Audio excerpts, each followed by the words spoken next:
बिस्मिल्लाहिर्रहमानिर्रहीम। अस्सलाम वालेकुम। कैसे हैं आप सब? अल्हम्दुलिल्लाह हम ठीक हैं। और आज आपके लिए बीफ कोफ्ता की रेसिपी लेकर आए हैं। ईद के हवाले से ये रेसिपी हर घर में बनेगी और हर दावत की शान होगी बीफ कोफ्ता। तो आप इस ट्रिक्स को फॉलो करें, इंशाल्लाह आपके कोफ्ते बहुत ज़बरदस्त बनेंगे और आप इनको बनाकर फ्रीज़ भी कर सकते हैं। और ये देखें, इंशाल्लाह आप तमाम ट्रिक्स को फॉलो करें, आपके कोफ्ते बहुत ज़बरदस्त बनेंगे। प्याज, अदरक, लहसुन और सब्ज़ मिर्च, इन तमाम चीज़ों को हम चॉपर में डाल देंगे। साथ में हम डाल देंगे कीमा। कीमे को अच्छे से हमने पहले धो के स्टेन कर लेना है ताकि उसका एक्सेस पानी निकल जाए। और ये तकरीबन हमारे पास 1 किलो के करीब कीमा है बीफ का, तो इसको भी हम इसमें चॉपर में डाल देंगे। और इसके साथ ही चले जाएंगे स्पाइसेस, रेड चिली, हल्दी पाउडर, गरम मसाला, ज़ीरा पाउडर और थोड़ा सा धनिया पाउडर। इन तमाम चीज़ों को डाल के हम अच्छे से मिक्स कर लेंगे। कीमा क्योंकि बाज़ार से अगर आप ले रहे हैं थोड़ा मोटा होता है, और चॉपर में आप डाल के इसको 1 से 2 मिनट भी घुमाएंगे तो अच्छे से तमाम चीज़ें मिक्स भी हो जाएंगी और आपके कोफ्ते बिल्कुल सॉफ्ट और अच्छे से बन जाएंगी। तमाम चीज़ें अच्छे से मिक्स हो गई हैं और देखें माशाल्लाह से बहुत जल्दी आपके कोफ्ते बन जाएंगे। आप चाहें तो इसमें भुने हुए चने भी डाल सकते हैं और या फिर 2 अंडे डाल लें, उससे भी आपके कोफ्ते टूटेंगे नहीं। तो मैं इसको इसी तरह से बना लूँगी।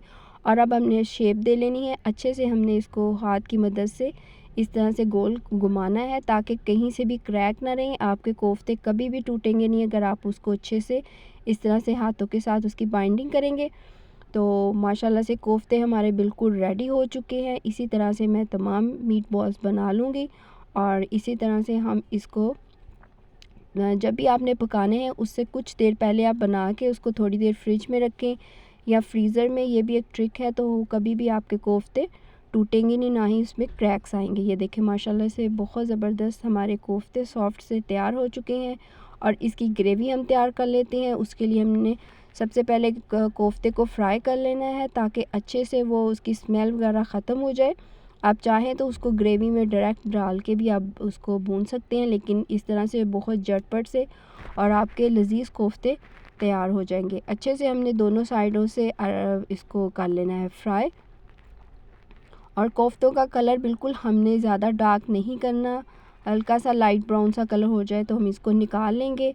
और अदरक, लहसुन, प्याज, सब्ज़ मिर्च वगैरह सब चीज़ें डाल के हम इसको जस्ट हम करेंगे हल्का सा, हमने घी में इसको फ्राई करना है और उसके बाद हमने इसकी बना लेनी है पेस्ट।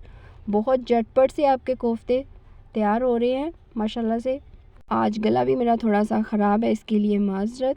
और अच्छी तरह से ये हमारी ग्रेवी तैयार हो जाएगी। बिल्कुल भी हमने इसको ब्राउन नहीं करना, लाइट सा इसको कलर देना है ताकि ग्रेवी में जो ब्राउन है वो उसका प्याज का टेस्ट अलग से हो जाता है। तो इसी तरह इन तमाम चीज़ों को हम निकालेंगे घी से और ब्लेंड कर लेंगे। ग्रेवी हमारी बिल्कुल अच्छी तरह से हमने इसको ब्लेंड कर लिया है। अब इसको हम करेंगे मिक्स अच्छी तरह से इसी घी के अंदर जिसमें हमने कोफ्ते फ्राई किए थे। और तमाम स्पाइसेस इसमें रेड चिली, हल्दी पाउडर, नमक, गरम मसाला, ज़ीरा पाउडर और थोड़ी सी हमने ड्राई मेथी भी इसमें डाली। इससे खुशबू भी बहुत अच्छी आती है और उसका जायका भी बहुत मज़े का बनता है। अच्छे से ग्रेवी जब ऊपर घी आना शुरू हो जाए तो समझ लें आपकी ग्रेवी तैयार हो गई है।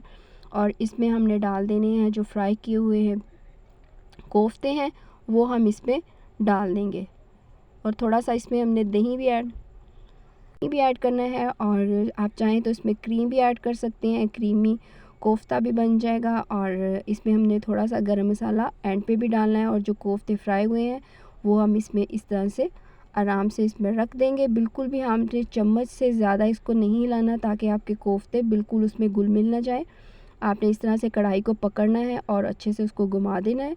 1 से 2 दफ़ा हम उसको घुमाएंगे क्योंकि कोफ्ते फ्राई हुए हैं, इसीलिए हमें इसमें ज़्यादा टाइम नहीं लगेगा। इसमें हमने हाफ़ कप पानी डाल दिया ताकि अच्छे से ग्रेवी और कोफ्ते आपस में उसका टेस्ट अच्छी तरह से मिक्स हो जाए। ये माशाल्लाह से हमारा कोफ्ते का सालन बहुत ज़बरदस्त सा तैयार हो गया है। इसको हम करते हैं डिश आउट। बहुत ज़बरदस्त सी ये रेसिपी है, ईद दावत के लिए हर घर में ज़रूर बनेगी। इंशाल्लाह आप ट्राई कीजिएगा और दुआओं में रखिएगा याद। और ईद की तैयारियां सबकी कैसे चल रही हैं? कपड़े सिलकर आ गए हैं? और लाइक और सब्सक्राइब करना तो बिल्कुल भी मत भूलिएगा। मिलेंगे नई रेसिपी के साथ। अल्लाह हाफिज़।